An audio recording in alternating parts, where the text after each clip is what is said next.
बिस्मिल्लाहिर्रहमानिर्रहीम। अस्सलाम वालेकुम नाज़रीन, उम्मीद करते हैं कि आप खैरियत से होंगे। एक इंतहाई इंस्पिरेशन से भरपूर स्टोरी लेकर आपकी खिदमत में हाजिर हैं। ये हमारे एक भाई हैं, आप इनको देख सकते हैं। ये स्पेशल है, बचपन से ही चल नहीं सकते, लेकिन इनका जज्बा इस कदर जवां है कि आज जिम में मौजूद था। एक दो दफ़ा इनको मैंने पहले भी देखा है, लेकिन आज मैंने इनको देखा, इनसे मुलाकात की, तो मेरा जी चाह रहा था कि मैं इनसे इंटरव्यू करूं, क्योंकि ये सब जितने भी स्पेशल लोग हैं या ऐसे लोग जो जिनको अल्लाह ने बहुत कुछ अता किया होता है, लेकिन उनकी आजमाइश के लिए कोई एक कमी तो नहीं कह सकते, लेकिन अल्लाह ने एक इम्तिहान उनके लिए छोड़ा होता है। बहुत सारे लोग इसमें मायूसी का शिकार हो जाते हैं, लेकिन ये जो भाई हैं ये माशाल्लाह इससे बिल्कुल भी नहीं घबराते, बल्कि अपनी जो उनकी लाइफ है उसी तरह एंजॉय करते हैं, उसी तरह जीते हैं। मैंने इनको बहुत दफ़ा देखा, जिम में आते हैं, बाकायदा जिम लगाते हैं यहाँ पर, इसी तरह स्टडी भी करते हैं और एक खुश मिजाज और अपनी ज़िंदगी को एंजॉय करने वाले नौजवान हैं।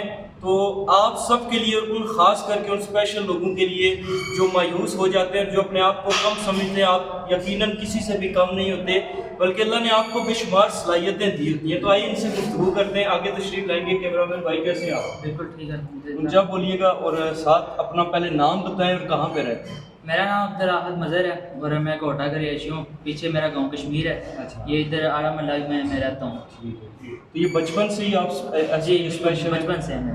कौन सी क्लास में स्टडी करते हैं? जी मैं भी 10 क्लास में। 10 क्लास में। तो ये बताएं कि जिम में मैं आपको देखता हूँ कि जिम में आते हैं और आप माशाल्लाह हैवी वेट भी मैंने देखा उठाते हैं और मुख्तलिफ गेम्स करते हैं। तो जिम में कब से आ रहे हैं, तो कब से ये शौक़ है?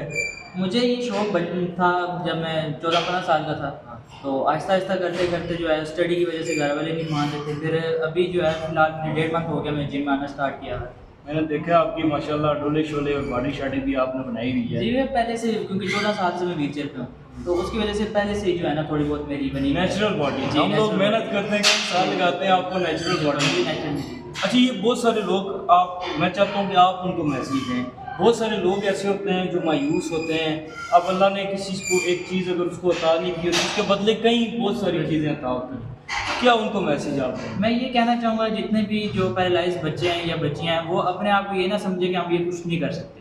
अब मैं हूँ, मुझे घर वाले कहते हैं कि तू कर, तुझे पता लगे कि ये चीज़ें हो सकती हैं, तू ऐसा नहीं है कि नहीं कर सकता। अभी पिछले दिनों जब लॉकडाउन आया था तब मैं घर में था बिल्कुल, तो मेरे जहन में ये चीज़ें आई कि मैं ऐसी चीज़ करूँ जिससे जो है मुझे भी मतलब खुशी हो। तो करते करते इसी तरह मैंने जिम स्टार्ट की। मेरे लिए जो है ना ये फ़ख्र की बात है कि मैं इस तरह पैरालाइज हो के भी जो है मैं अपने आप को नहीं समझता कि मैं बाकी से कम हूँ। तो इसीलिए जितने भी पैरालाइज मेरी बहनें और भाई हैं, वो ये ना समझे कि हम किसी से कम हैं। आप वो काम करो जो दूसरे कर रहे हैं और कोशिश करो कि उनसे ज़्यादा बेहतर। इसके अलावा क्या शौक है आपका? इसके अलावा फ़िलहाल जो है ना मुझे इतना कुछ खास नहीं है। जो आगे जाके मैं कहता हूँ कि नेशनल क्रिकेट में, मतलब जो फील्ड है ना, उसमें मैं कह रहा हूँ कि अप्लाई करो। माशाल्लाह जी, बेस्ट विशेज़ आपके लिए। ये नेशनल क्रिकेट टीम में जाना चाहते हैं और इनका जज्बा आप देख सकते हैं। मैं अक्सर इनको देखता हूँ, ये ना सिर्फ स्पेशल पर्सनस की जो पैरालाइज हैं उनकी, बल्कि ये मेरे लिए भी एक इंस्पिरेशन है कि मैं इनको यहाँ पर देखता हूँ। काफ़ी दिल मेरा कर रहा था कि इनसे बात करूँ, आज मैंने इनसे रिक्वेस्ट की। तो ऐसे लोग जो होते हैं उनको आप देखा करें, फॉलो किया करें कि इनकी ये एक इंस्पिरेशन है, मोटिवेशन है यंगस्टर्स के लिए और स्पेशल पर्सनस के लिए। तो इनको आप शेयर भी करें, इनके लिए दुआएं भी किया करें। और जो लोग मायूस हैं वो आपने मायूस नहीं होना है, क्योंकि अल्लाह की जानिब से इम्तिहान होता है और अल्लाह जो काम करता है वो बेहतर के लिए करता है। आपने ये सोचना है और अपनी ज़िंदगी को खूब जिए, एंजॉय करें। इजाज़त दें, खुदा हाफ़िज़। पाकिस्तान जिंदा।